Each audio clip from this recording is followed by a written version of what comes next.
This is the podcast? So we're here in Texas, in Austin, Texas.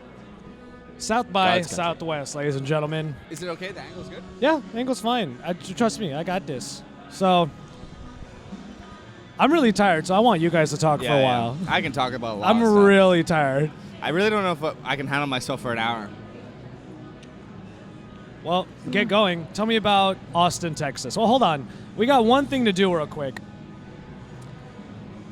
Some of our viewers may not know who this gentleman is on our left. Why don't you introduce yourself?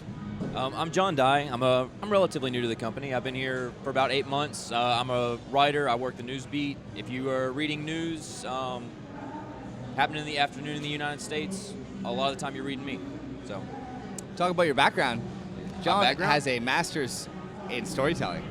I do. I have a bachelor's in English and then a master's degree in English with a concentration in narrative structure, and been a freelance writer for a few years, and Darcy scooped me up and put me on the news. So. Trying to build a dream team, guys.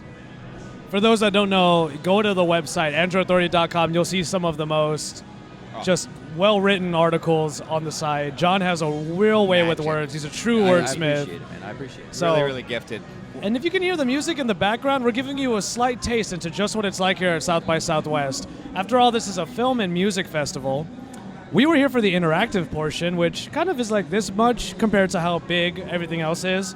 And I just did a pan shot at the beginning of the cast of 6th Street. 6th Street is right over there, and that's where all of the parties and the drinking and the craziness happens. I will say, maybe we were there one night, just saying. Maybe. I don't remember. So, tell us about South by. What do you guys think? I had a thought just on the way back from using the lavatory, which I had to request permission to do. But my thought was, internet, social media, technology, everything, it just seeks to augment human inquisition, human necessity. And at a conference like this, which is very uncharacteristic for guys like us to come to, it just really, really shows you how important communication and connection is. Because this is a conference that runs for 2 weeks, guys. And it's like a non-stop party of startups and music videos and art and videos. And Obama was here, crystallizing. Well, so was Michelle. Yeah, stuck in traffic. Michelle was here too. I didn't say later. Obama. Oh, okay. Anyway, it's been a really, really fast. Everybody you meet here is they have something going on. They have some crystallized kind of energy, and you kind of want a piece of it. So. There's a vibe here. Yeah. And Nirave looks like he's feeling the vibe right now. Just It's pretty friggin' cool. Yeah, it's really cool. 3 words to sum up South by Southwest. All right. And it's Austin has the tagline, keep Austin weird. Keep it weird. God damn, this conference really does. It's words to think live by. everything you think about Texas, throw it all out the window. Yeah, it's Austin is not a very good representation of Texas. I'm a Texan, born and raised. I currently live in Louisiana. I haven't spent a whole lot of time in Austin though, but my experience over the past week is really tempting me to move here. I'm really thinking about it in the next year. So it's a really young city. Yeah. And this is a really young, and by young I mean like the people are very young. Austin has a lot of young people in it. South by Southwest is nothing but young people. I mean, we go to like CES, MWC, IFA, and all that. It's just suits all day. Suits all day. I'm not wearing a suit. He's not, yeah. Really, I was so nervous actually to come here, guys. I'm a human, okay? But because I usually have my suits, which are like my bulletproof choices of armor. But I couldn't do that this time. So I was watching all these videos on South by, and everyone's just like rocking tees and just like hitting on their e-smoke and just being super cool, and they got tattoos. And like, I'm coming from church, you know what I mean? So I couldn't do it. So I had to wear stuff I normally wear with my friends and stuff. We had a couple run-ins with... my phone's going off. We had a couple run-ins with music, live music while we were here. And I don't want to mention the honor one just yet because that was special, but it was one put on by a company we would otherwise go see anyway. But for us, it was like you walk around 6th Street like we did just like an hour ago. The restaurant that we were eating at, all of a sudden bands started playing. Oh, really good music. It was really good music, yeah. A lot of alternative, a lot of rock. A lot of bass. Yeah, a lot of bass. So that's what South by is all about. And if you've never been to South by Southwest and you're a music lover or even a film lover, especially from the creative side, South by is a wonderful festival to be at. I'm planning on being here every year from now on. Just saying. I'm really looking forward to Really coming back. into it, eh? I'm really into it. So, man. I mean, so sorry to interrupt you, but like, what do you feel is the greatest appeal? Like, what is the magnetic energy? Like, what is it about this that you're so compelled to? Well, I think you commit answered. to it? I think you answered your own question. Like, there's Yeah. this magnetic energy to it, you know, and there's just something about the city and all the people here where everyone's just having a really good time, Yeah. and everyone's polite and nice. Everyone's a creative. Southern hospitality is on top of all of that for sure. And you know, you could pick anything to do during the week of South by, and you can probably find it. And there's just a lot of fun to be had here. The weather could be a little bit hit or miss, but Yeah. otherwise, walking outside in the humidity with this big ass backpack that I have on my back. Compared to Louisiana, this is dream weather. This has been wonderful all week. All our brothers in India, we know heat, but we don't know your kind of heat. But down here, it's kind of wet heat. We got a lot of brothers. Dude, India's number 2. If you're watching the video, you just saw that. And if you're not watching the video, you need to go and check it out. Nirave just gave me a look because I patted him on the shoulder after that. After Darcy's Indian comment. no, But I no. will say, coming from the UK, this weather is Sublime. sublime, but it's like being in London. It just changes constantly. Well, but what? How about coming from the UK? How has Austin treated you so far? Because again, we are out of our element here. Android Authority is kind of out of its element. out of our element. We'll talk about a few instances that happened where it made sense for us to be here, but we'll talk about that in a bit. I want to talk about the festival. You know, I want to talk about South by. Austin is just all right. So you hear a lot of stereotypes about Texas, and Austin is basically, like you said, it's a young city, a metropolis within God's country, I believe is the way you put it. God's country. See, I'm learning. But no, Austin's almost like nothing. It's almost like a mix of multiple cities. And I said this to you earlier, Josh. I think this is very much likened to, for UK people, probably the American version of Glastonbury, but on an incredibly bigger scale. But nobody knows Glastonbury. Yeah. It's probably the UK's That's a made-up most word. famous. It's like hipster town. Well, Glastonbury is a massive music festival once a year in I the see. UK. Okay, yeah. South by That's where the Southwest Beatles is- launched their first album, wasn't it? Glastonbury was where the Beatles had their first concert. Not a clue. I think. Anyway, no, it doesn't matter. So let's bring it back to tech. Let's bring it back to what we're supposed to be experts I tried, guys. I tried to talk about South by as much as we could, but we do have to. Okay, We do have a lot. I just want to say something. Barbecue.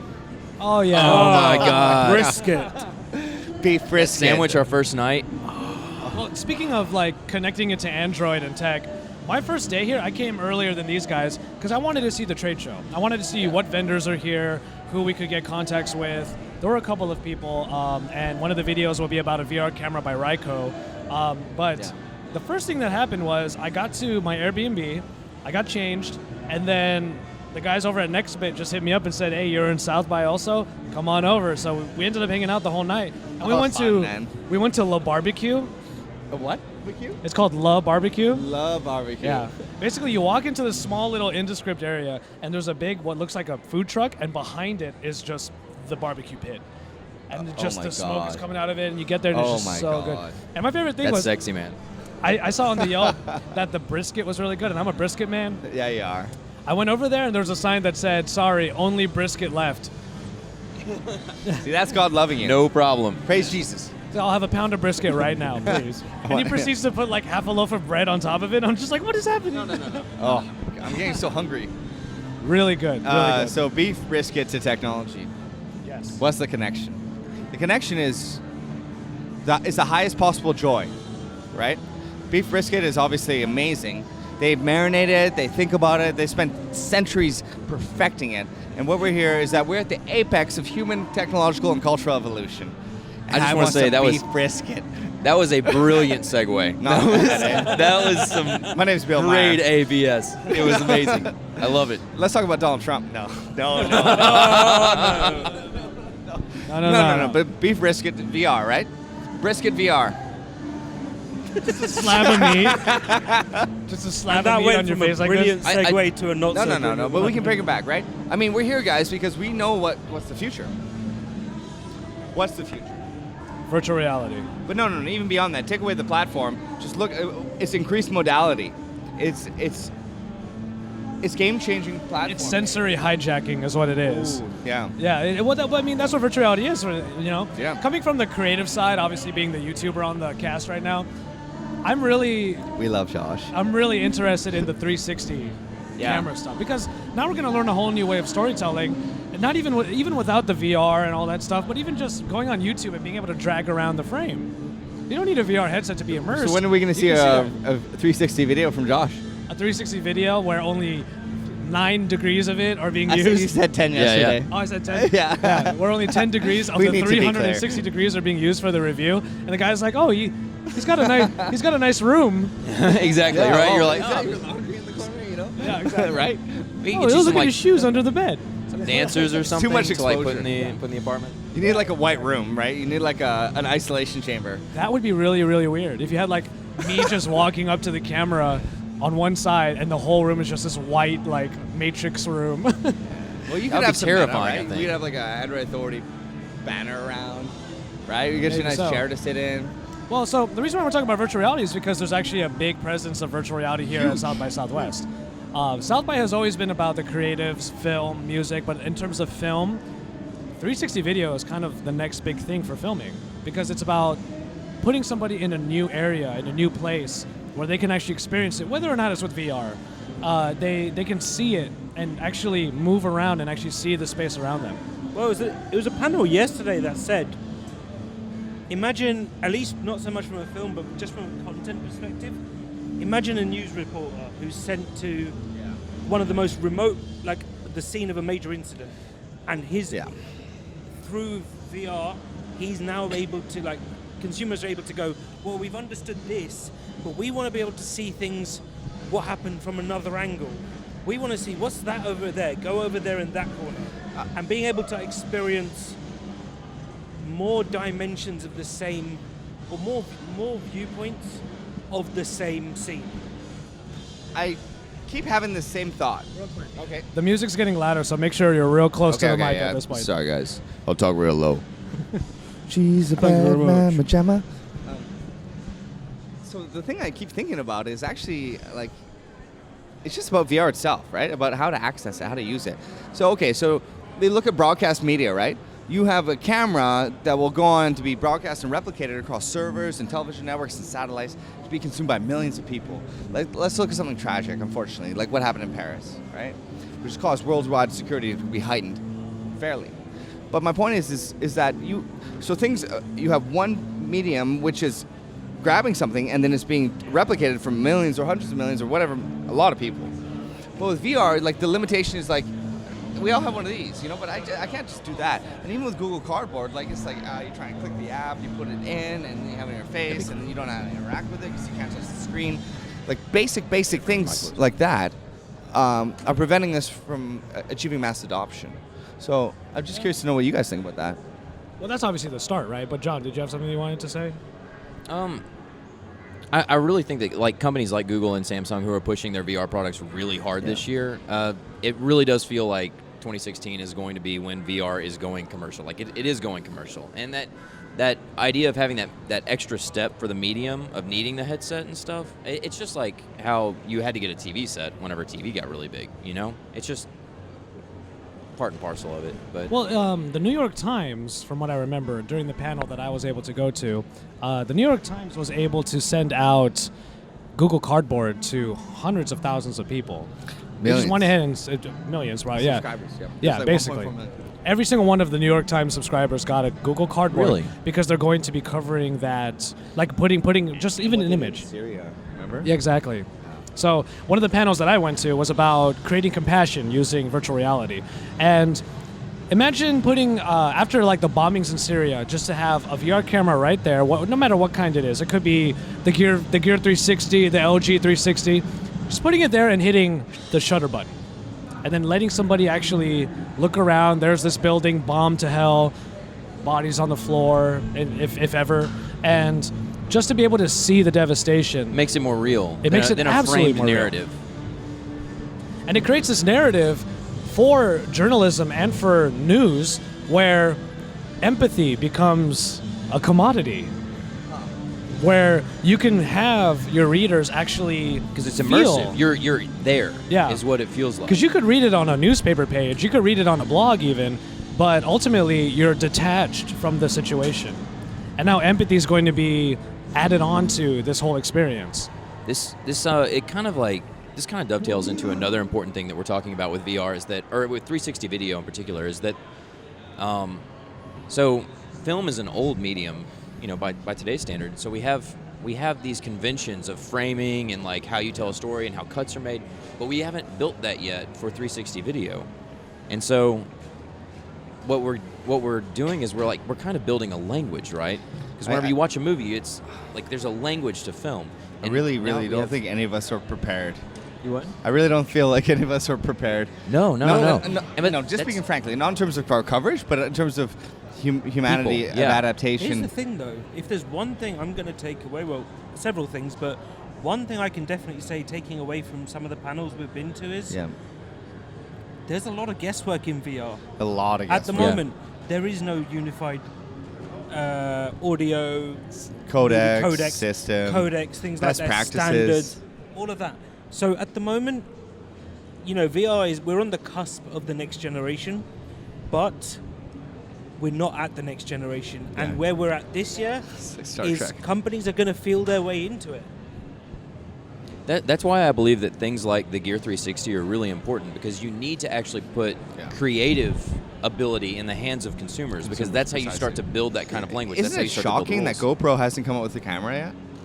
Well, because they have a very set, not really a strategy, but they know what their products Let's are. be honest. They make more money by selling GoPros to companies that try and For an build VR array, arrays. yeah. But that's also it, but now that Samsung and LG have come out with their versions of what a 360 small camera could how be was like. LG's? Do you see it? Yeah, we saw LGs. We weren't really Is it able like to the Gear get. 360? I didn't see it. Yeah, it's very similar, except it looks like. What's the best way to put it? Oh, it looks like a TV remote, if I'm not mistaken. Yeah, What's it- kind of. Like a I know what TV you're remote? talking- Yeah. It's What- very it's elongated and quite flat. It's like a really large thumb. Yes. It's like a And it really has- large. These are very thumb. competing images for me. I have no idea. I'm Okay. like, nothing is in Don't my die. imagination right now. Imagine your phone. All right, I'm about with you. Half the size in terms of width. That's the kind of general. Okay, I got you, shape yeah. of it. And then it's And like got, it's like a little cir- stand? Like a and then little it's stand? like it's like circular at the top. Like there's a Okay. How about how was LG's VR headset? the VR headset. I different, wasn't right? able to really try it. It's just a screen attached through a. No. It's two eyeball goggles. It's a goggle. It's a so they're goggle set. OLEDs. I don't remember the spec on it.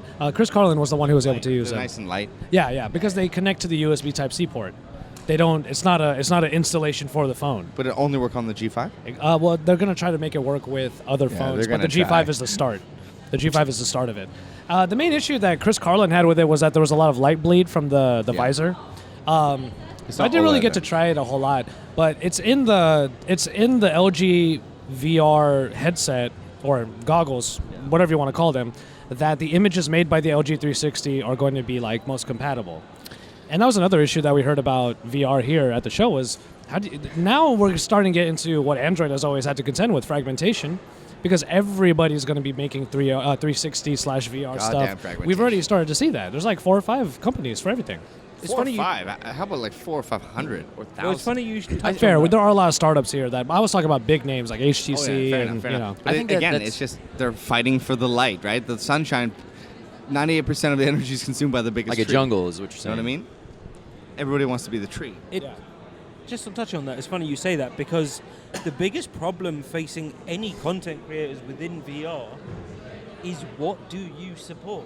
Yeah. Without a unified standard, every one of these headsets is mostly there will be compatibility eventually, but if you're a content creator who wants to use VR in the here and now, you really have to be very specific about what you support, because if you have compatibility for one particular type of headset, there's no guarantee it's going to work with others, and there's no guarantee it's going to work. Technically, the actual 360 video or photo is just one codec, and it's one what? it's just Just one one. codec. What's it called again, Josh? A what? Yes. A what? The codec. What's A the codec. A codec. No, I don't know what the which codec one is it? called. I have It's no like idea what it ACPH called. 3 or something. It's something like that. Yeah, I don't remember what the format is right now, but it's just one codec that is then interpreted by a bunch of different companies who add on their own features on top of it. Like, for example, the Gear VR takes a certain type of video at a certain ratio, but it's the same codec. That's basically what I meant. Yeah. The other option is obviously spoke to some people. From I love this city. broadcast. We spoke to that lady from one of the broadcast networks in the UK, one of the big TV stations, and their problem again is very similar. What do you, when you're a content creator, fine, you're doing a certain codec, but you've got to try to, it's not just enough to put a generic item out there. You have to almost, to really build up the experience and get enough interest, you have to do it in such a way that you are playing to certain features. I also feel like we have to explain something. Poor John Dye over here is not able to really contribute to the conversation. You'll notice that he's the only one not wearing a badge. Yeah. So those of us with badges for interactive were able to get into a lot of stuff. Not a whole lot of music or film, but all the VR stuff, obviously. John Dye, unfortunately... I kind of invaded you guys. A little bit. It wasn't John totally had come planned. out, man. Yeah, but then See John's car. yeah, exactly. John Dye had to just roll up in his Z4. Which is an amazing car in red as well. Red. It's just so hot. Shame about the driver though. Top down, right? Convertible. I love driving it, but like, which is one of the reasons why I had no problem just coming down here because 7 hour y'all were drive. with- 7 hour drive. I've been working with these people for 8 months. Yeah. I never met any of y'all in real life. Never met You know, anybody that's- in person. So this is my first There's time interacting. some people like Andrew Gush and Bogdan Petrovan. We worked together for over 4 years, and they've not ever met each other. Really? And it's really unfortunate. Bogdan and it's Rush just- had never met? You It's have a to bit appreciate, crazy, guys, isn't that it? we're doing 1,500 articles a month, 120, 150 videos, sometimes more. We're all decentralized. Josh's in LA, in London, you're in Louisiana, Alabama, Slama. I'm in Vancouver, LA, China, wherever. I mean, so when we get a chance to come meet face to face, Jump on that. So a couple quick things. VR is just a modality, a medium that is meant to rectify loneliness and isolation we all experience. That's why 70% of our brain matter is devoted towards communication. That's why we need to love. That's why we need to talk. That's why social media is so big.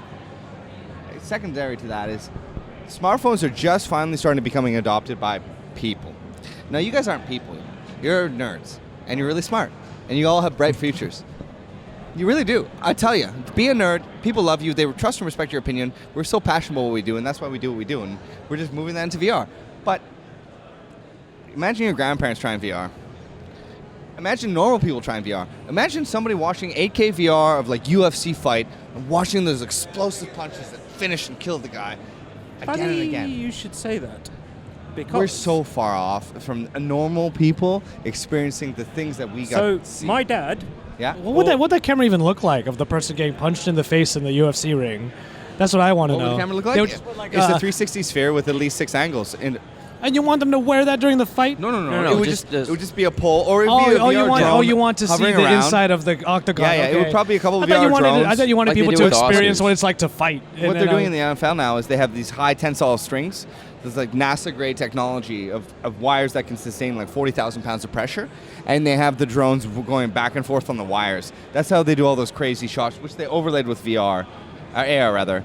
And sports is fascinating because, and I've never really understood the curiosity because I'm not a sports guy, but like sports is $1 trillion a year business, and there's so many people. Like look at the Super Bowl, right? Yeah. I mean, anyway, What was or Nirave? football, Yeah.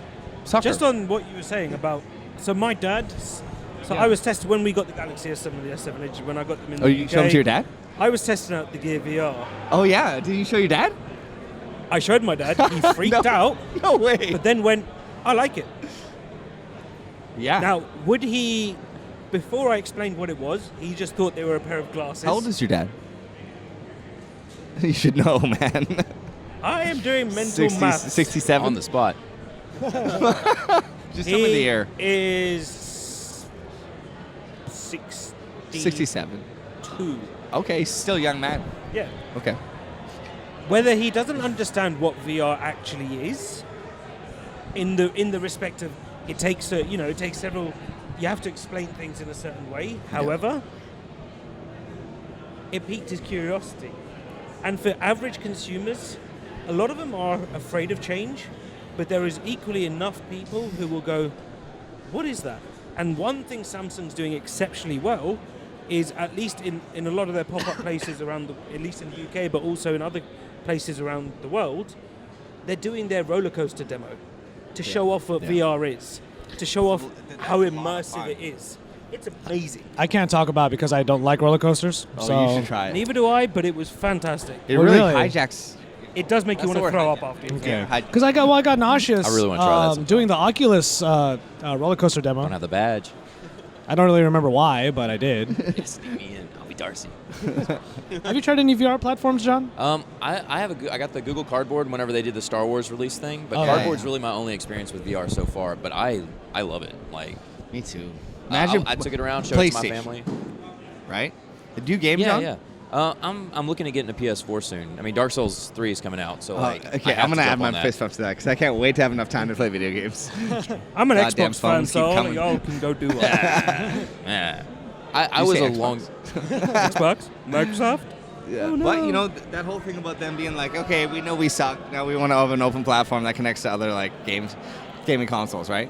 Meh. Microsoft and Intel, they're so scared, and Qualcomm, they're scared because they know like even like a side corollary to all this is completely off tangent. It's like the notion of container-based computing systems is like Facebook built their own data centers, Google built their own Facebook data centers.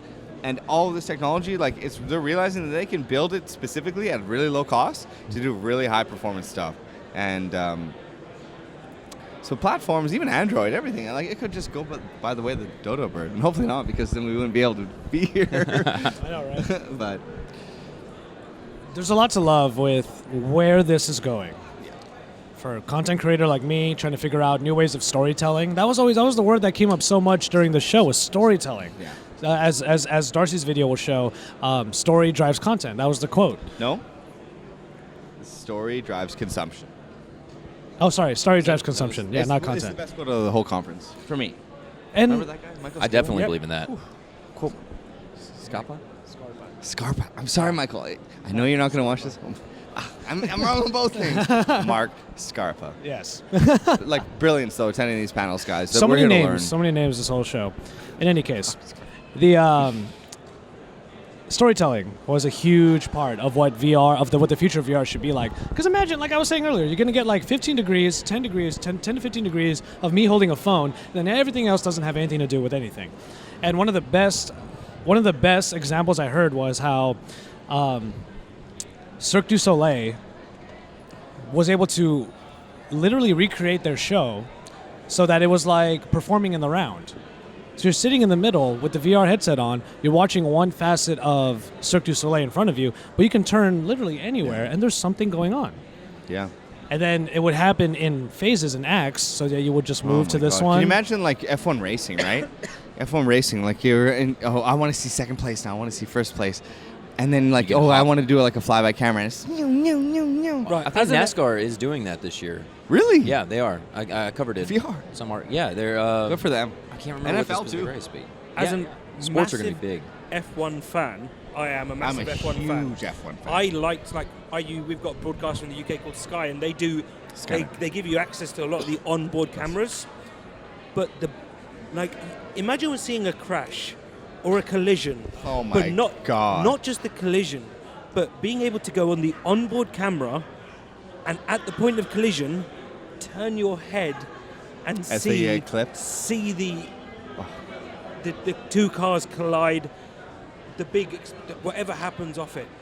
That level of immersive content is unparalleled. I imagine that's what NASCAR is going to do. Okay, huh? even There's- taking a step it- beyond. NASCAR does As have I a understand lot it, more. they're not doing it in the. It's a live stream. They're not doing it in the individual vehicles, but they have several. Like you can sit in the stands virtually, or you can got it. I see. They've got one in the middle, like the big green area. I don't know what that's called. The middle just section. getting started. But imagine things like live sports, right?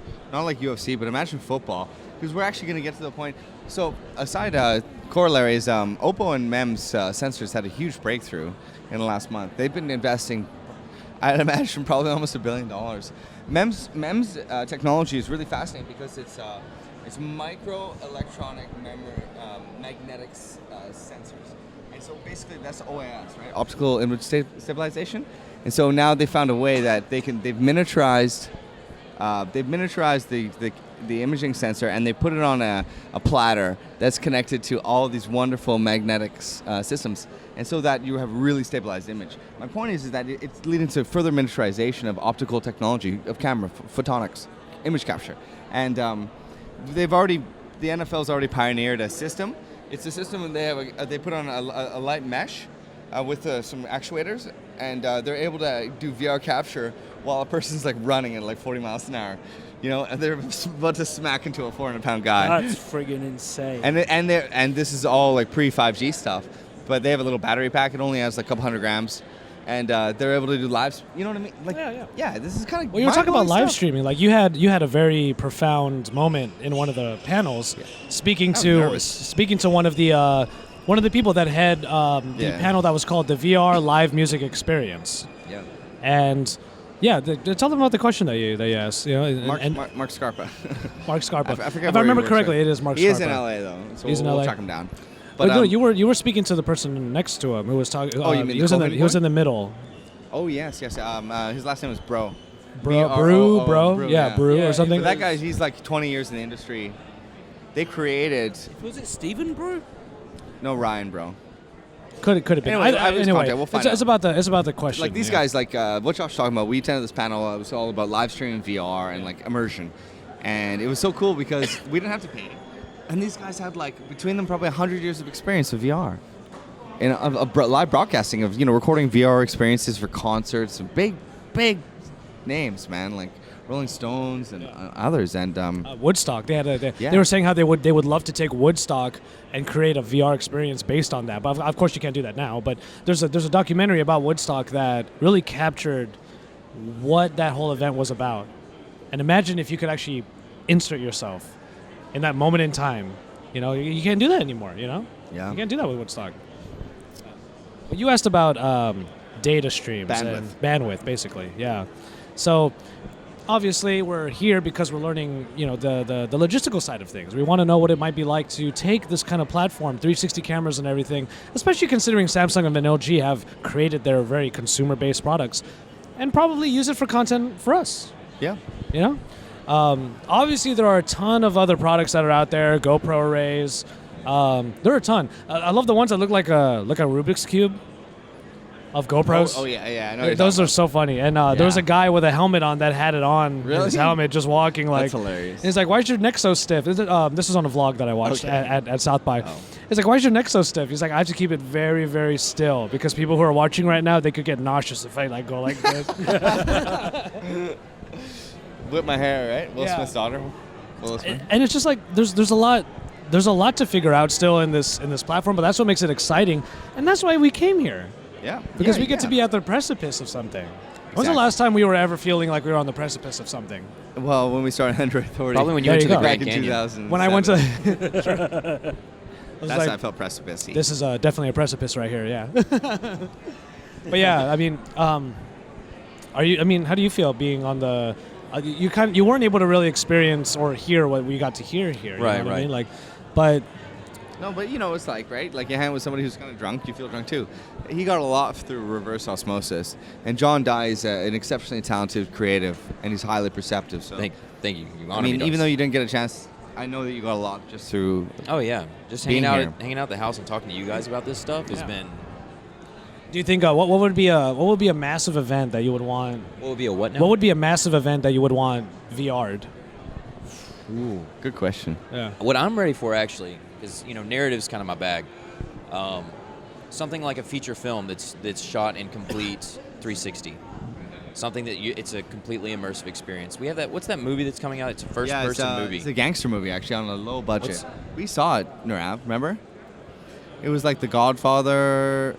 It was. We'll dig it up and put it in the description. Yeah, it was a very low budget. Yeah. Movie that based around The Godfather. That was exceptionally done based on the trailer. Honestly, for what they did with the money. It was 360 video. Yeah, is that total what we're talking 360. It was the first Huh. cinematic feature film, 88 minutes, that's ever been done. That's what I'm excited about. That's what I Wow, kinda and it wanna was get into. crazy because, and that's the whole thing that's really messing with our minds, guys. Is like we're so used to 9 degrees or 10 degrees, 50 shades of gray. My point is like, when we're creating content for you, like look at us right now, like we're stuck in a frame. But imagine you can see like over there, or imagine you can see behind you, or below and up, right? Yeah, Right. well, and just For to give some 90 minutes. context, you would see right now South by Southwest music is happening. So all of these exhibition halls are being used for concerts. And you heard the music earlier, to be able to see people going in and out of there. You could see that in this frame, but Austin, Texas is all there crazy, to like, behold, right over to that right out- side. yeah, 10 blocks right out down, that you can window. see, Right out that window. That's right over there, like lighting how big us. this and- is, right? We Yeah. have an escalator here that's 1,000 feet long. We're going up 4 floors, and the dimensions of the scale of this convention centers that we attend, we're talking millions of square feet, guys. So I really wanted to do this podcast in like a really cool area like Stubbs Barbecue or Yeah. like somewhere. And just imagine what our podcast would look like if we're on location and we put a 360 camera right there and we're talking Just to sit you. around a table. Yeah, Yeah. exactly. We could actually be talking to Exactly. each other. yeah. And then This is kind of forced. It's like a Lord's Yeah, Supper I don't kind like of thing. this. Yeah. You know? I'm not a fan. or we But could do that's- it like that that's what 70s show style where the camera Yeah, keeps it's just spinning constantly- around. I mean, it would be up to them to spin. Yeah, you know? exactly. But that's what's interesting to me about this is because since we're losing the frame, like it really is a completely different language that we're dealing with. These conventions haven't been developed. Like right now, when you watch a movie, when characters move from like the left side to the right side of the frame, that gives you a sense of progression. Like that's deliberate film language. But whenever you shoot a feature film in 360 degrees, you don't have that anymore. And so we have to develop new Well, ways of conveying that. This wasn't fully articulated in any of the panels I went to when it came to storytelling, but like the whole thing of cuts and Right. actual filmmaking styles that kind of gets eliminated in 360. Because it's though. jarring, right? Yeah. Because Because let's put it this way, like yeah. the whole idea that if I were to stop this podcast right now, say good show everybody, and put the mic down, if I were to put the mic down right now, there would be a shot of me putting the mic down, you'd hear the thud, and that would be like a shot. That would be a way of like really showing in a storyline that we're moving Right, forward. right. But in a 360 frame, like what are you going to do? Get the 360 thing closer to the, do those kinds of cuts? And cuts are in and of themselves are weird in 360 VR. Because it's a complete interruption of experience. Yeah. Because whenever you see a cut in film, one, we have the language established, so like we're okay if a shot just like picks You up in the expect middle it, of though. action. Yeah, People we- expect it. They need it.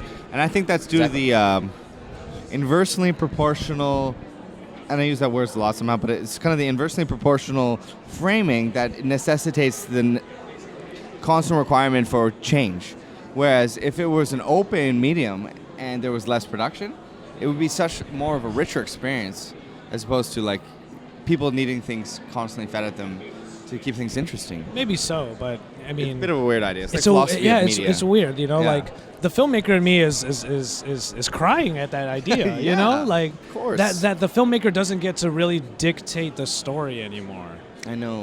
And Yeah, because they can't. But They all don't have that things- framing control. It's a loss of Let's control be on honest. the creator. Aside from which is- like all the great stuff we watch on Facebook, which is like supercuts of like fails and all that other fun stuff, finds, which are fading, sadly.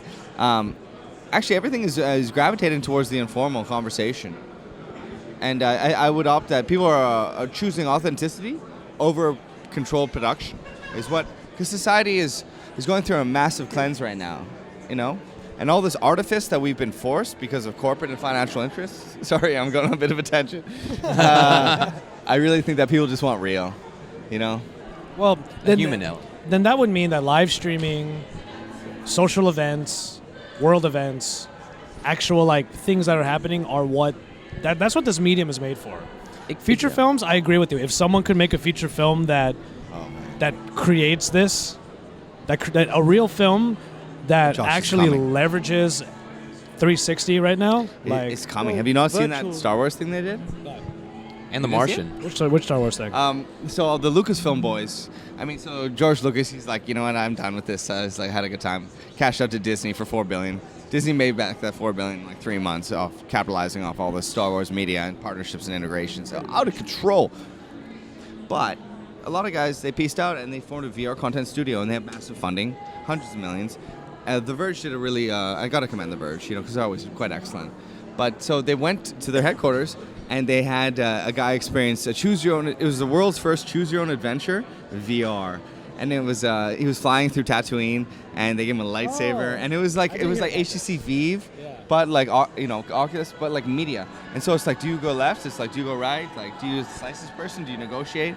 And it was like a 20 minutes experience that they did, and it was really big. We're talking way ahead of the curve. You're pretty tired, huh? No, I'm actually listening because you're just VR listening. is very interesting. Oh, It's really interesting. Well, I wanted to hear from you because I feel like we haven't heard from you in a bit. Oh, I was just want to touch on what you said in that VR is for the experiences, to deliver the experiences that we don't try to cover now.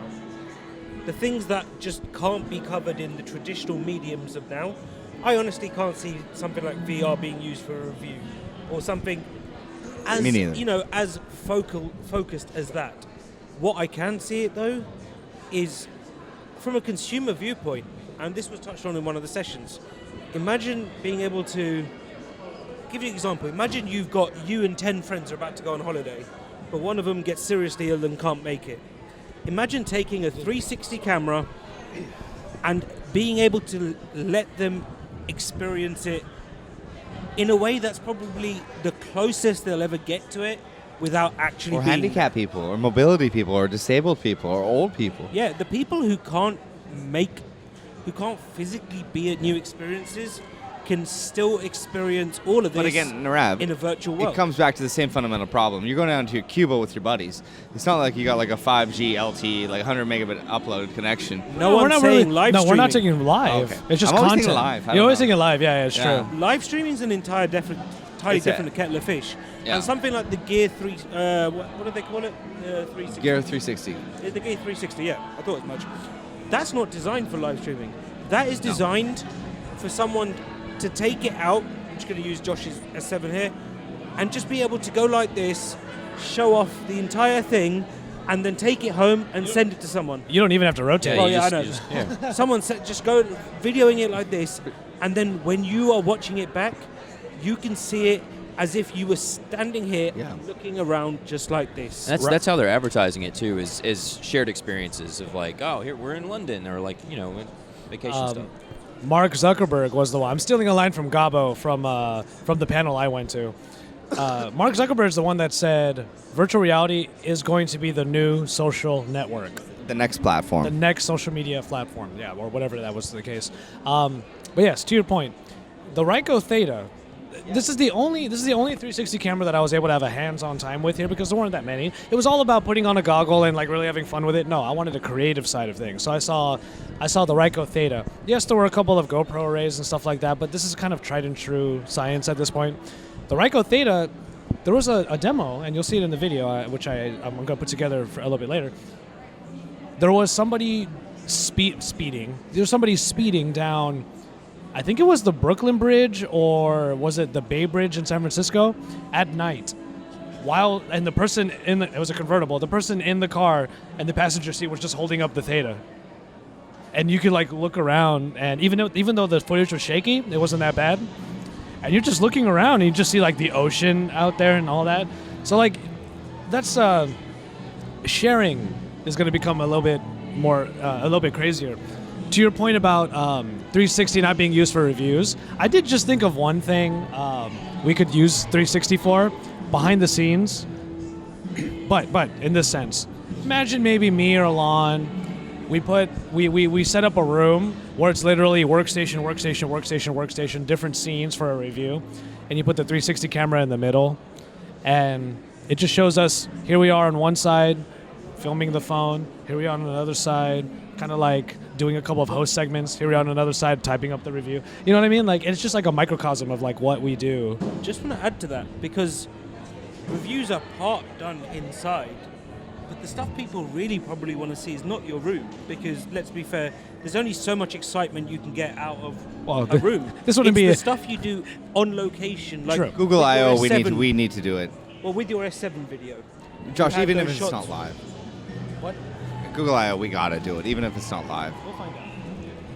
Your S7 review, you had the shots with the S7 as the key focal point, and then just slightly bokeh out was the waterfall in the background. That's a 10-degree view. What about the rest of that scene? What was to the right? What was that waterfall? What happens when you look up to the left and all the way around? Things like that. Absolutely. Because I remember any old Android Authority fans will probably remember. I remember doing the Android Weekly show before Jace came on, and Jace, shout out to you, man. You're doing great. Lots of love, brother. Canadian. I did one episode of Android Weekly while on vacation, and I would do. I remember that one. I would do segments. Every news story was a different location.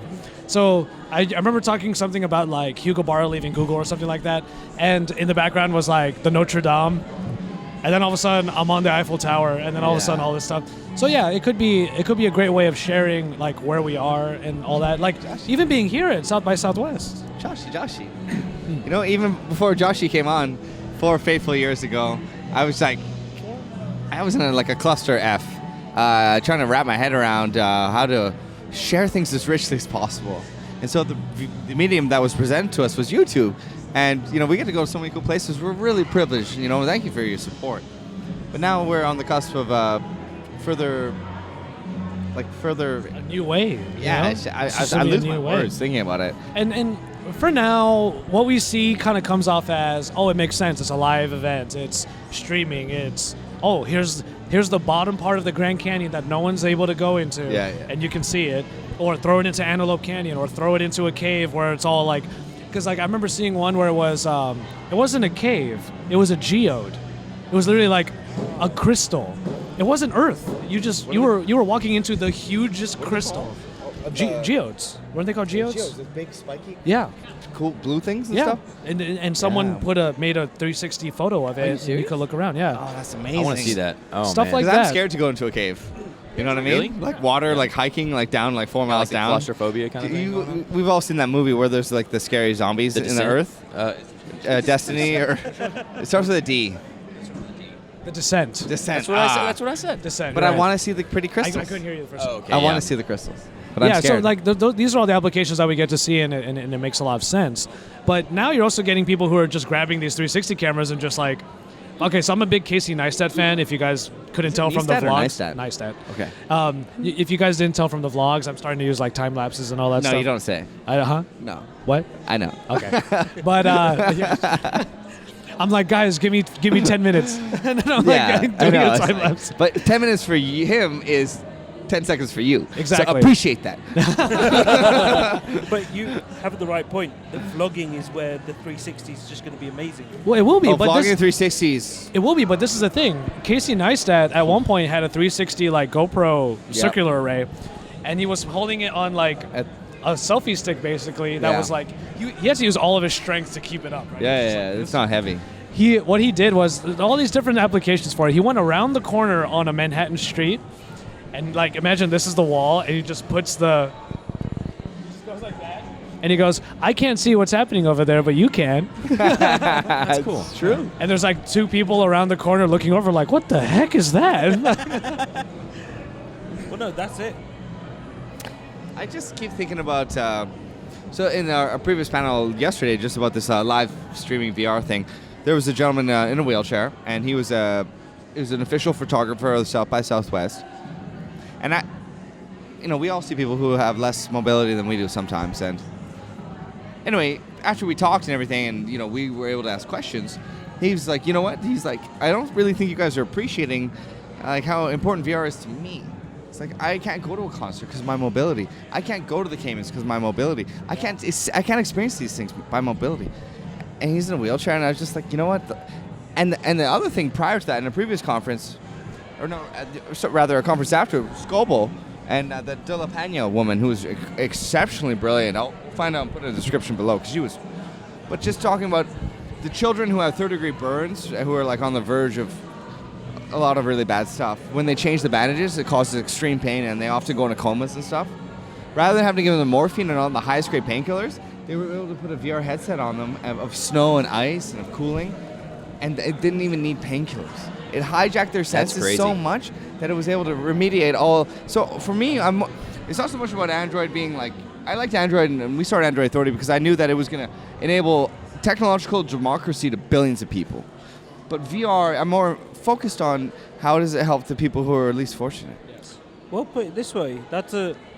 Imagine the implications of just what I remember this panel now, and that was probably one of the most striking things to take away. What happened after I left?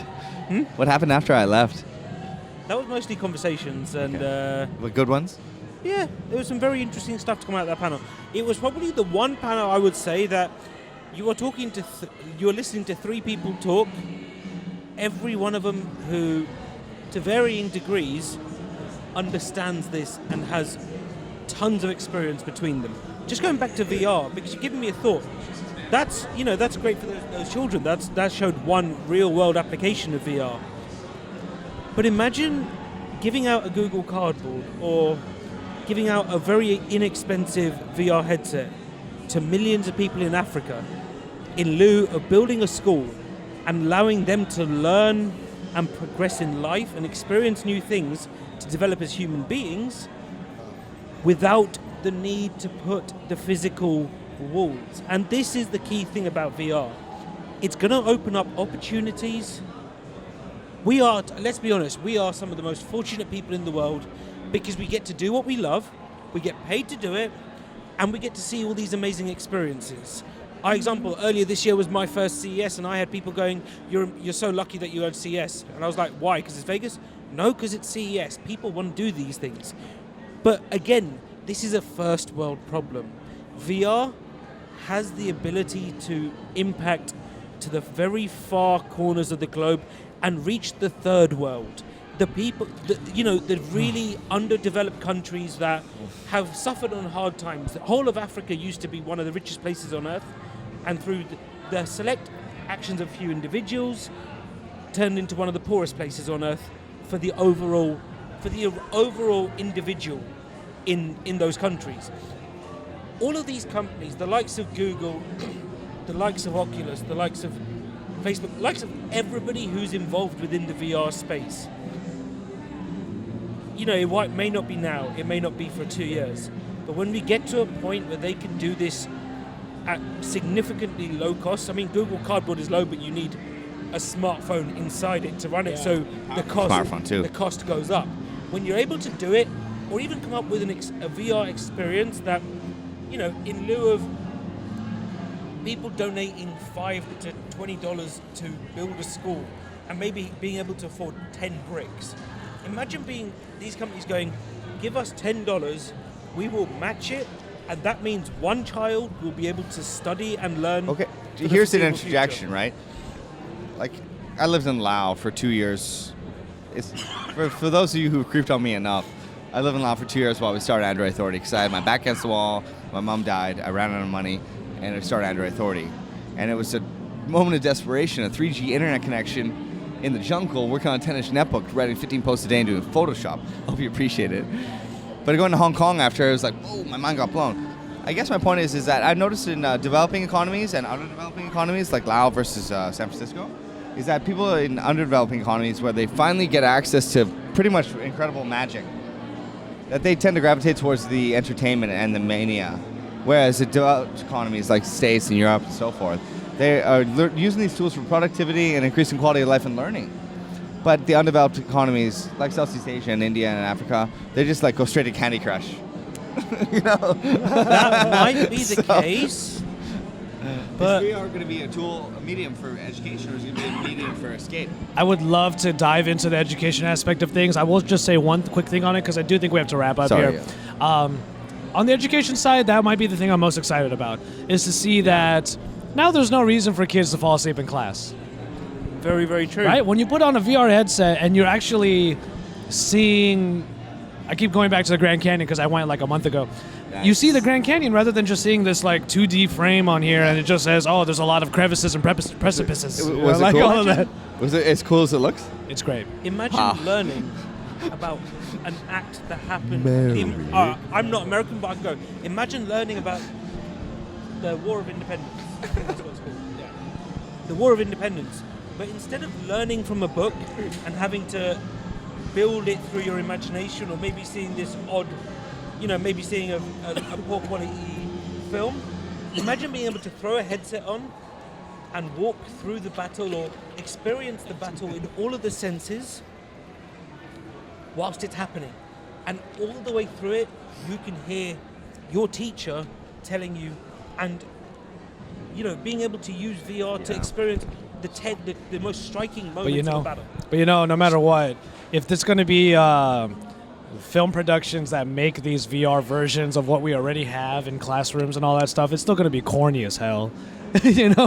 Well, just had an idea that I don't want to share because I really think that it has the potential to be a game changer, but I'm going to share it.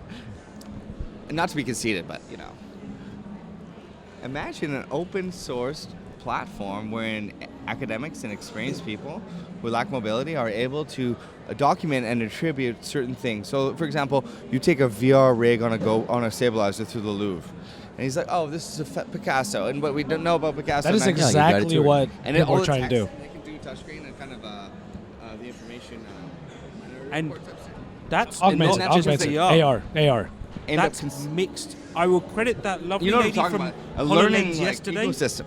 who said the Microsoft HoloLens is not VR, it's not AR, it's mixed reality. We don't need to talk about Microsoft well, here. we do because we're talking about VR at this moment, but they don't even have enough money to make it work. Okay. Moving on from any... we're not talking business. We're not talking business, we're talking here mixed reality, because that's crucial. Being able to, like you said, walk through the Louvre, but not just get a little sign. You've got this person who's... Imagine being able to tap into the mind of someone like Stephen Hawking and everything that he knows, and overlay it onto a VR experience. You would inspire a generation of people in a way that you can't in physical.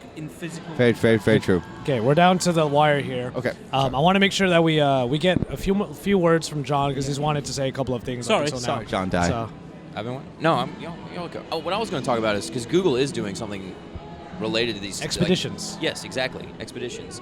A friend of mine is actually using them in his classroom, a friend of a friend. But yeah, and I think that's really all I was going to point out is like that this is being done. And Google, if I understand the program correctly, you just say we would like to have VR in our classrooms, and Google's like, great, we're going to bring it to you. They bring a tablet. They like teach the teacher how to do it. In the States? It's pro bono. It's only in a few cities right now. Yeah. Yeah, it's just like Wow, just like It's Google in Dallas. just like Google Fiber. It's only in certain You and places. your fiber. Is there fiber here? There is fiber here in Austin. Yeah, There's there fiber is, in yeah. Austin. Oh my God, they're so they got smart. Prime And now it's in here. LA. I'm so moving here. I know you are. Expeditions, if you don't remember my video from I.O. last year, Expeditions is every kid in the classroom has cardboard, a smartphone to run it, and it is run by the teacher who has a tablet where the teacher can move the frame to direct the kids to what they're looking at. And the reactions on the kids' faces when they see something kids for the love first it, time, man. It's just like, and you know what? They're strapping VR rigs on the space station and all the satellites and stuff that are going up, and the kind of experiences, like video games and all this is attempted to achieve parity with the beauty and the magic of this incredible universe that we occupy. And now we are probably, I'll tell you, if you're watching this and you're under the age of 24, you have in my opinion, 48% chance of being able to live forever. Okay, what? A Living 48% forever. chance of being able to live forever. Oh, Yeah. being able to live Digital forever. consciousness. I thought you were gonna say something like getting on Mars. No, nobody's going to Mars. But we can live forever. Maybe. Even if it's a digitally replicated emulator of our mind, that's still... Of course, there will no be soul transference out of the body to an environment that's digital, but there, at least you'll maybe in some form it's kick off in the new one. The Thesean ship problem. You have to have that gradual transfer. This is a whole rabbit hole. Yeah, Like, we this can do is an a entire deep, podcast deep, on this. deep, 'cause deep. I'm Contact- interested in contact- I love it when our lasers in them. podcast gets existential. Yes. Isn't everything existential? In though, a way, Josh? yeah. No, it's funny though. It's pretty To pull it hilarious. back to I really VR like though, your hair. because y'all were talking about like all the awe and inspiration that comes from this. On the other side of that coin, you have horror video games. Horror is terrifying in VR. I can't even It play. really is. I did it. I play I- Google Cardboard games. I cried after, man. Yeah, it's just It was it's so so shocking. in your face. Because it is in your It face. was like all You're the there. slashing and hacking. I can't do it. It's The too dark spooky. house That's and a stuff choice. is all... No, it's... There are going to be people who will want to experience it, and there will be people who it appeals to at the end of the day. And I totally want to, even though like my Amnesia: The Dark Descent character is still locked in a closet because I couldn't play the game anymore. But content creators will create content for people who want to consume it. If 90% of VR people with VR don't only consume that content once and wouldn't recommend it, you won't see a lot of horror being made. Right. Oh, and I wasn't saying that it was bad. It's incredible. Like that's. Yeah. It's so a different level whenever you are immersed in it rather than seeing it on that frame. I love it. Like I can't play it, but I love it. But I have a question. Since we have to respect our users, audience's time, the question I pose to all of you and you guys is, what is beyond VR? Augmented reality. I don't think it's contact. It's really hard to. Okay, let's start with John. 10 seconds. No, 30 seconds. Okay. Eventually, we're not going to have smartphones anymore. We're going to have everything's going to be wearable. Contact lenses, augmented reality, instant information. What time frame? Let's see, 25 years. By 2040, I would say. By 2040, we're going to be seeing contacts in your eye that is augmented reality, virtual reality, in a contact with wearables. Constant information, and intelligent. I even think by then we'll have what is effectively telepathic typing. If you think it and it types. I think that's where we're going. That's a very, very good question. Is it? Well, I think. Do you have an answer? Because I no. Okay, that's a tough question. I think I can speak for me and Nirave. Where while I understand there's a lot of value in thinking about what's the next big thing, personally, I'm just having a lot of fun enjoying where we are right now. Really, it's like you're not answering the question though. I'm not because I don't have an answer to it because VR is in such an infancy that the next thing that comes after VR is better VR. It is better VR. Is the perfected way of doing VR. But you know what? That still answers the question because look at how we do VR now. Yeah, it's awkward. It's awkward. It's really odd. It's and really we look like that guy from that Star Trek movie. I had two VR headsets in my house, and I let my friend come over, and we kind of partied it up, and it just completely exploded. That's to the what I point love where they seeing. didn't want to communicate with any of the other people I had over at my house for my party. They were just so into it. It eclipsed and overshadowed talking. And on that note, VR is here. It is. And it's only going to get better. better. I know how to bring this home. Bring it home. This is the number one thing that we learned at South by Southwest, and it's that if you viewers are only really looking at virtual reality in the sense of, movies, gaming, it's not. There's so many more applications for it, and I think that's what makes it the most exciting. I know that for me as a filmmaker, looking at the cinematography and just all of the logistics behind putting together what becomes the creative aspect is incredible. But then we have applications for journalism, applications for medical, and applications for... I'm med help. Yeah. Oh, thanks a lot. Yeah, right there, yeah. Education, sports, all that. Mobility. VR is here to stay. It's going to keep growing. It's in its infancy, like I said. But if you haven't been able to wrap your head around just what VR is able to do, we were able to get a glimpse into that here at South by Southwest. Couldn't have put it better myself. The mediums with which are at our disposal are getting better all the time. And I just wanted to say it right now. If you want to VR like Google Cardboard, just leave a comment below or contact us on Android Authority, and I'll send you one. I was going to say there might be I just don't care. There might be a chance to have like some sort of I want you to see it. I need you to see it. Yeah. There might be a This is the chance future. to have like a Google Cardboard with our logo on it, and then you can order it. Oh, we should maybe do that. Or That'd you be want a pretty free cool. T-shirt Yeah. or anything, just give us a shout out. I don't care. Well, with that in We love you mind, guys.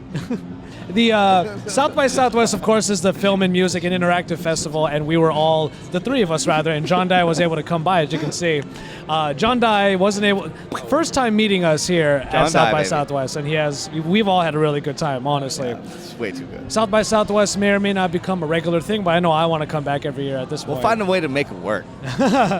But yeah, keep it tuned here and follow all of us on social media. Don't forget to head on over to AndroidAuthority.com to see all of the work from John Dye, Nirave, myself, and of course, our co-founder over here, Darcy, Lacouvee. And you can head on over to our Instagram, our Twitter, and across all of the interwebs to find us. And of course, one of the best places to do so is at the main website on the Android Authority app, where you can also find our YouTube content. From there, what's up? Oh, we got a new app too. We haven't officially launched it, but we spent a year developing it. And we're really proud of it, and it's got no ads. So And super props to the dude who just video bombed Yeah, us. he just. Well done, man. I didn't see Do it. what? If you guys can't tell already, my voice is gone.